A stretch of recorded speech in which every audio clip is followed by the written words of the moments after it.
آج بلاول بھٹو نے زوران ممدانی کو نیو یارک کا میئر الیکٹ ہونے پر مبارکباد دی، اور مراد علی شاہ یہ بات بتاتے ہوئے بڑا فخر محسوس کر رہے تھے کہ جو روایت ہم نے قائم کی ہے وہی نیو یارک نے کنٹینیو کی، یعنی کہ ایک 34 سال کے بندے کو میئر بنا دیا۔ جی مراد علی شاہ صاحب، آپ کی یہ بات شاید صحیح ہو سکتی ہے کہ مرتضی وہاب بقول آپ کے 34 سال کے ہیں اور زوران ممدانی بھی 34 سال کا ہے،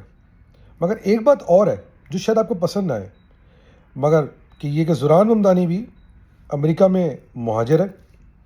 اور مرتضی وہاب بھی جو ہے وہ کراچی میں مہاجر ہے۔ آپ جب یہ فخر کرتے نظر آ رہے تھے تو یہ سوال اپنے آپ سے پوچھیں کہ کیا جس طرح نیو یارک میں ایک مہاجر میئر، گورنر یا اس کا پریزیڈنٹ بن سکتا ہے، آپ کے صوبے میں کیا کوئی مہاجر چیف منسٹر بن سکتا ہے؟ اسی طرح بلاول بھٹو صاحب جو نیو یارک کے میئر کو مبارکباد دیتے نظر آ رہے تھے، مجھے تو سمجھ نہیں آتی، اتنے بڑے بڑے بیان مارتے ہیں جمہوریت اور یہ اور وہ انتقام اور اس کی ایسی اور اس کی تیسی، اور ذوالفقار علی بھٹو نے یہ بولا اور اس نے یوں کر دیا، اس نے یوں کر دیا، اور جب آرٹیکل 140A کے تحت اختیارات دینے کی بات آتی ہے تو بند ہو جاتی ہے۔